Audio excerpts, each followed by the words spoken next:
When Sony tells you you'll own nothing and be happy, you know what you say? You say, how about I won't buy a single thing from you and you can suck it? That's right, ladies and gents, hit the like button. This whole thing is a disaster. But you know what they say? The biggest disasters are the friends we made along the way. Because let's all get on a flight tomorrow and go to the Bay Area of California and pick it outside of Sony PlayStation headquarters just for the lols. And on our signs we'll write, "Congratulations, Sony, you created a piracy problem out of thin air." Because at this point, piracy is a moral duty when it comes to Sony. And it's like an IQ test at the same time. Sony's about to get the Nintendo treatment. Because people used to say, if you remember, don't buy Nintendo, you can just emulate it. Because of their horrible, just horrible anti-consumer practices. That now applies to Sony Interactive Entertainment. These moves will only accelerate development of emulators and jailbreaking and piracy. Oh well. Now, this situation with PlayStation is a real simple situation. Sony is doing something very anti-consumer, so we're gonna become anti-Sony. It's as easy as that. Either they backtrack or they go out of business. Because it looks like Sony is getting exactly what it deserves. Dutch Consumer Group suing PlayStation argues the end of physical discs just proves its point. Sony alone decides what a game costs and even how long you're allowed to use it. Precisely. You hit the nail on the head, Dutch Consumer Group, because we can't allow Sony to get away with digital only, or they'll have way too much power and too much control. It's time people put their money where their mouth is and stop buying digital games. If you want change, you need to vote with your wallet. I know that's wishful thinking because their stock prices have barely took a hit, and some people are still supporting them over on X. I know, they are so pathetic. You can find them over on my X account at Sir Mannix. I've been going pretty viral over there, making some funny tweets and triggering a bunch of people. It's glorious. You are not gonna want to see the amount of people I've pissed off over there. You're just not gonna want to miss it. Go follow me over there. Now we don't know what the profitability of PlayStation is gonna be in the next 10 years. We do know that PlayStation is a third of Sony's total revenue. A third. And a third of their profit. Looking at this entire thing, seeing the online discourse, I should be very afraid.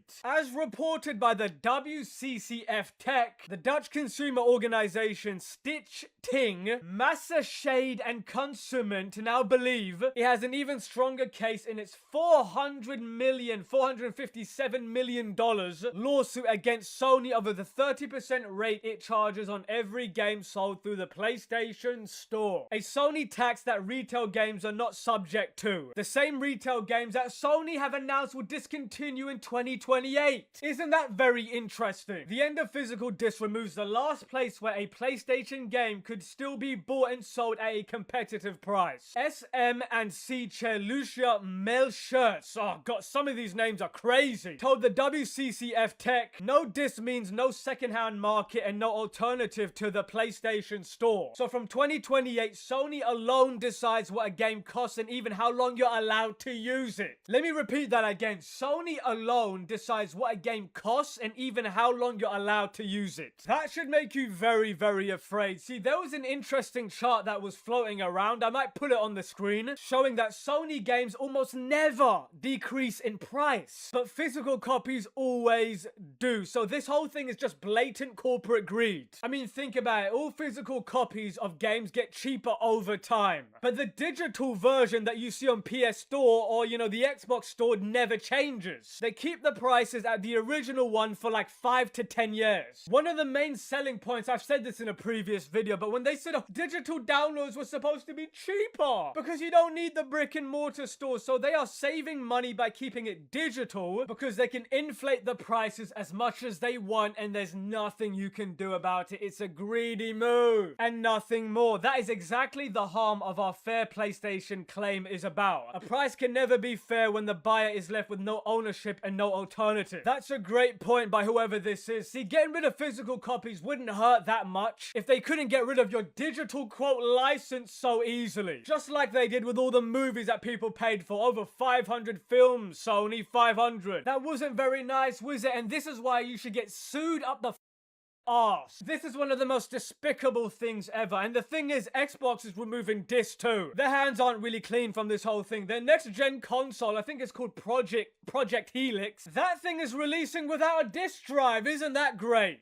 And then the funny part about that Project Helix thing is that they're selling something separate called Positron, where you can upload your disc to make them digital licenses. These scumbags are all in on it. Anyway, the illustrative to compare this situation to Epic's Apple Store challenges and the antitrust lawsuits faced by Steam, with one brought against it by another different Dutch consumer group, Apple, which sells its hardware and maintains its own storefront, a system which closely maps to Sony's, was ultimately forced to relinquish some of the control of that ecosystem. You know, the thing is, I know Sony is absolutely sweating right now. The CEO sold more than half of his shares. I mean, they can't predict how this whole thing is going to turn out for them. Anyway, meanwhile, Steam's flat 30% take sound familiar? From everyone on the platform, be they EA or a bedroom programmer, is my least favorite part of my preferred storefront. But it doesn't own a PC the same way a console manufacturer or Apple controls a non-jailbroken device. That's right, indeed you can install an alternative operating system or even physical PC games onto Steam Decks and Steam machines. Look, if I can't own my games, Sony, I might as well just buy them on Steam where they're cheaper and less likely to disappear. Look, there's no reason why we shouldn't have ownership over digital media, the same way we have it for physical media. Even though, ironically, having physical media doesn't prevent companies from overriding, you know, the ownership rights. I mean, just look at Nintendo. They give you a stupid cartridge, some dumb codes. I mean, technically it's physical media, but you have no control over what happens to it. I mean, look, books might be available digitally, but no one is taking away or ending the book printing. We can still have downloads, we can still have Spotify, but we can still make vinyl records or whatever. Anyway, if things couldn't get even worse for Sony, Mexican lawmakers, yes, the Handale people are preparing to file an antitrust complaint against Sony over its reported plan to stop releasing new physical games after 2028. Are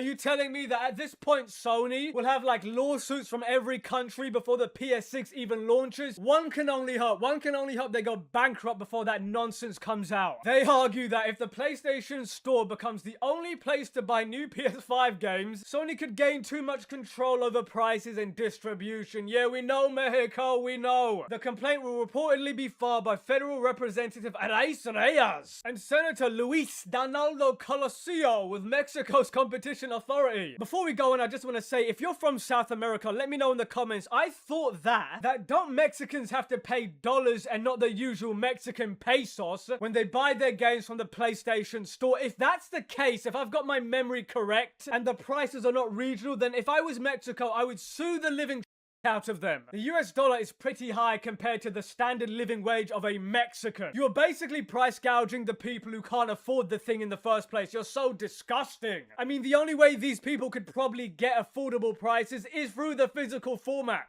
You are screwing people left and right. You are screwing people left and right. Anyway, they argue that without physical copies, PlayStation users would lose the ability to shop around for the best prices. That's correct. 20 points for Mexico. Retailers that sell new games would be pushed out of the market. Another 20 points for Mexico. That is correct again. The second-hand and game trading market would effectively disappear. Another 20 points. It looks like Mexican women are not the only things that are fire. This argument is too. Sony would have greater control over game prices and distribution through their PlayStation Store alone. We already covered that. That's correct. Developers and publishers would basically become more dependent on Sony's platform and its commercial terms. That's correct. Nothing Mexico is saying here is incorrect. And yeah, it looks like things are getting very ugly. Sony's burning bridges worldwide. And on that bombshell, let me know what you think in the comments.